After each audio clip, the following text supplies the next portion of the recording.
elder mother. Just get away from me! Well, I'll just wait here for the highest, too. Ooh, just go somewhere! You are worse than a child. I'm looking at a child. What's up, y'all? What is up? It's your girl EJ, and welcome back to the recap, y'all. Now, today we're going to be talking about Ruthless Season 4, Episode 8, Eye for an Eye. Now, you already know this episode starts right where the last one left off, and that is with elder mother Marva, y'all. She saw that glass of water, and she is like, look, hey, who has been in here? Because that was not supposed to be there. Now, Lacey played this off really well. She's like, you know, you're the only person that's been in here, so, you know, it must be you, you know. And then she goes on to tell her, you know, that maybe it's not water. And elder mother is like, I know you're not trying to make me look like I'm crazy. I'm not losing my mind. I was not in here.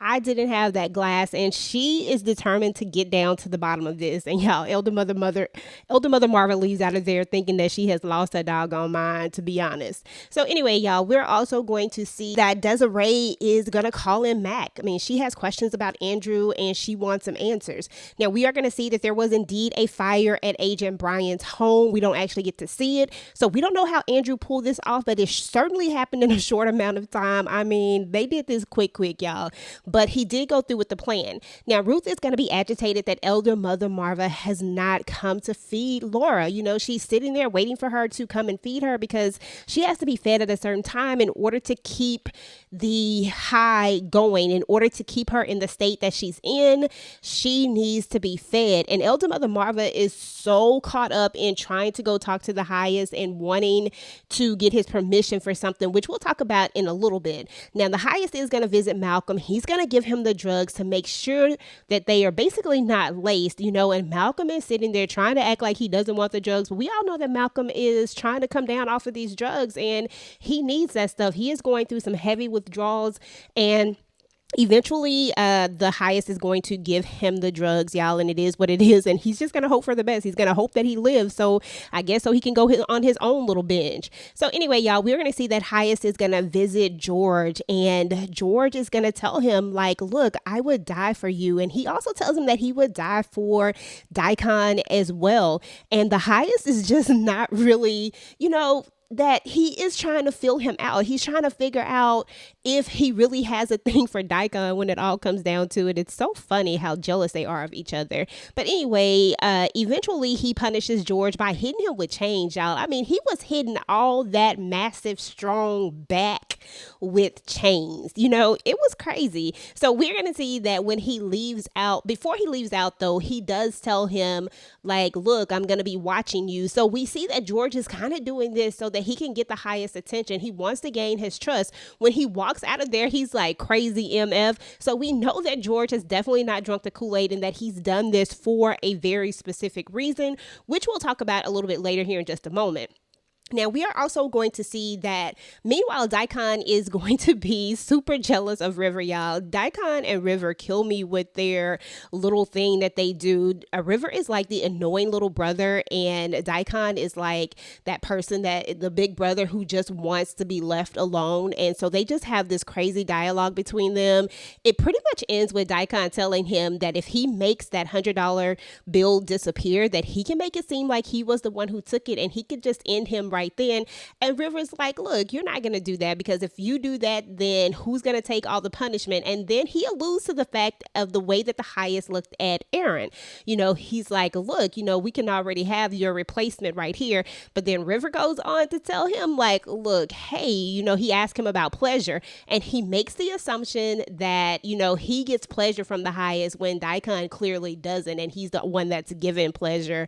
I mean, these two are crazy, y'all. So anyway, we're going to see that Mac is going to show up, and he's going to tell them that Brian's wife was having an affair with Malcolm, and this ended up basically in a murder-suicide possibly. So it looks like Andrew may have pulled it off, but they do need to wait for the official report. Now, we are also going to see that Malcolm is definitely fighting for Andrew, saying that, you know, he's under a lot of pressure, saying that the highest is crazy, saying that he probably has to do what he has to do in order to make sure that his cover isn't blown. We are going to see that Desiree afraid, is not playing any games. She wants to go in. She wants this to be over. She is ready to get this over with. She wants to bring down the highest. Now, she is going to tell Mac about how she met him, the other day. And then Mac is going to ask about the Rolls Royce, and he's going to say that it was stolen, and this is going to be a way that they could possibly pull him over and talk to him.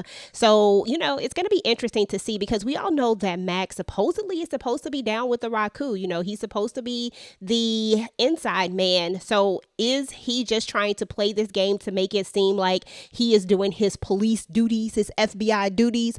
Or is he back on Team FBI really, and has he decided to leave the Raku alone? I don't know, y'all. We're going to see. That's going to be interesting to find out. Now, one of my most favorite parts about this episode was George and Lewis, y'all, because we finally find out what these two are up to. Now, guys, if you did not check out our live on Wednesday, make sure to go ahead and check out the replay. And remember that we do go live every single Wednesday to discuss what happened on the episodes, y'all. Now, on this live, I did mention that it was going to be somebody that we least expected, probably George or Lewis, that was going to be after this money. And sure enough, it looks like George and Lewis, this is exactly what they're up to. They are hanging out at the Raku camp, for, all the, what they can get and the free food and all of this stuff. But they've also found out about the money. So it looks like Ruth, River, and Joan, they have a little bit of competition, but does Joan really have any competition, y'all? Or could Joan actually be in with the fellas? I'm just saying there's a possibility. Feels like there may be a video brewing here, y'all. We might have to talk about it. So anyway, y'all, George is going to tell Lewis, look, hey, I tricked him. And he's going to tell him that, there was almost 2 million. Well, Lewis is going to say that there was almost 2 million, that they have almost $2 million. Now, who they're getting this information from, I don't know. There's somebody else by the name of Jeff, who I really need to go figure out who Jeff is. If we've seen him, I don't know, but I'll have to go figure it out. But Jeff is also in on this whole plan. Now, of course, Manny was supposed to be in on it, but it looks like Manny may be, a little off his rockers right now. Manny has drunken the Kool-Aid, and I don't know how much help Manny is going to be. However, they are going to try to use Manny for one very specific purpose, because we all know that Manny is kind of wanting to be enlightened so that he can be with Zane. So they're thinking, hey, the only way that we can get close to him is if someone F's him. And George makes the assumption, or tells Lewis that he should do it, and then he's like, no, you should do it. And now they're like, maybe we could get Manny to do it. But we do know that there is a little bit of a plan, how many people they need to pull off the job. And apparently, these guys want this money, and I guess they're gonna jet after they get all the money. So it's very interesting, y'all. Everybody wants to take this money. The highest better watch out. Now, meanwhile, your boy Manny is going to go and talk to River. He's going to want to know what the enlightenment is. What is it exactly? And River, of course, is going to ask questions, and he's going to find out that Manny wants to marry Zane. Now, River is very adamant to Manny. He lets him know, hey, leave Zane alone. Like, she is not to be messed with. And he said, unless you want to be effed in the ASS, then you really don't want to be enlightened, because that's basically what the enlightenment is. And Manny is sitting there looking crazy, like, so that's true? I'm like, bruh, everybody told you what it was.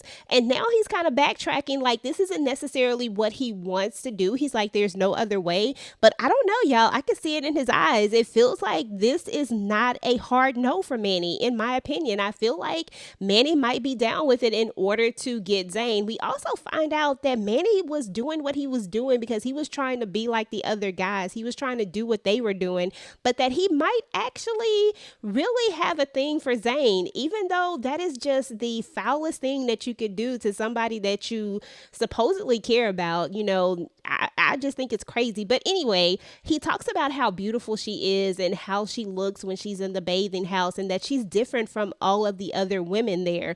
So I don't know, y'all. It feels like Manny might just go ahead with that enlightenment just so he could get close to Zane. I'm just saying. So anyway, y'all, we're going to see that Zane is going to pop up, and she's going to be talking to River about Lacey. She says that she needs to include her on the plan, that they can't leave her. Now, River is concerned that, Lacey might flip. Now, we all know that the last time Lacey got caught up, she wanted to tell on everybody. I mean, for whatever reason, everybody decides that they want to tell whenever they get caught up. I've never understood that. But Zane is like, we're not going to leave her. So River assures her that they're not, and he also also gives her a great idea. He's like, look, instead of you trying to take a risk and sneak food into her, why don't you just get Elder Mother Marva to let you help her? Now, we all know that Zane has gained some favor with Elder Mother Marva, so this is a great plan, and hopefully it works out, and that way she can feed and take care of Lacey and get her back strong when it's all said and done.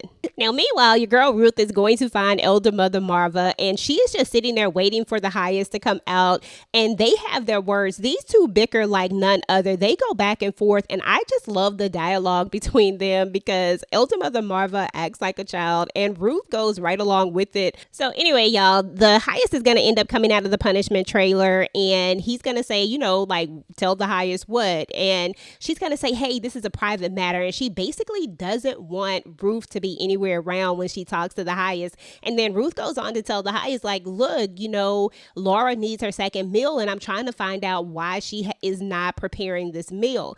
And, you know, the highest is like, you know, it has to be done on a certain time. So anyway, long story short, you know, Ruth ends up going off because the highest is like, hey, she's going to do it. And so Ruth leaves. And then we're going to see the highest and Elder Mother Marva talk. And she wants to have Lacey again. You know, the last time we saw what happened when she asked for Lacey, Lacey straight up tried to leave and shot a soldier and all that stuff. So it was crazy. So he tells her, like, look, how bad do you want her? So he gives Lacey to Elder Mother Marva, but with a big stipulation. And it seems that your girl Elder Mother Marva has dug herself into a hole that I don't think she's going to be able to get out of, because Lacey is a wild card and she is not drinking the Kool-Aid. She does not believe in this. She will play the game, I think, this time. I think she'll play the game for a longer time. I don't think that she'll go rogue. But when it's all said and done, Elder Mother Marva, you know, might just end up on the chopping block. Now, she does tell the highest that about the kids and her plan and all that stuff. He didn't seem too enthused about it. She also says that basically Lacey could be the womb for her. I mean, come on, Elder Mother Marva. But anyway, the highest is like, look, if this doesn't work out, I'm going to give Lacey the sword so that she can kill you. So that is the stipulation. If this doesn't work, Lacey gets to kill Elder Mother Marva. So I don't know if the payoff was what she was expecting, but it is what it is. But I ain't gonna lie, y'all, one of my favorite parts about this dialogue was when Elder Mother Marva said, have you seen her breasts? They're like monsters. That mess was funny. The very last part we're going to see is where Laura is sitting there waiting for her meal. Of course, she's waiting on Elder Mother Marva, and Aaron has snuck himself into the building. Now, Aaron just doesn't listen. Joan gave him a stern warning. She told him to stay away, yet Aaron just can't help himself. He doesn't know how to play the game. He doesn't know how to be on the Rockadushi camp. He takes himself right in there into the kitchen and tries to talk to Laura, tries to get her to leave. And I'm look, bruh, she is on like a lot of drugs right now. There is no talking to her. Laura has left the building. She is no longer there. And while he's trying to talk to her, the highest actually walks in, and you know, that's where that episode ends. So I'm pretty sure that this is going to end with your boy Aaron probably getting locked in that freezer at this point, because once again, he is out here doing the most. Like, Aaron, get it together, bruh. So anyway, y'all, that's what's up with Ruthless Season 4, Episode 8, Eye for an Eye. Let me know what y'all thought about this episode. What did y'all think about Elder Mother Marva and her deal that she struck with the highest in order to get Lacey? What did you think about Aaron and his shenanigans? And what did you think about George and Lewis and their big plan? Go ahead and get the conversation started down below. Meanwhile, guys, if you like this video, make sure to go ahead and like, share, and subscribe to your girl channel if you haven't already. Turn on your notifications so that you do not miss out on any of my future Ruthless content. Now, meanwhile, YouTube says that you just might like this video next, guys. Go ahead and take a look. Until next time, peace.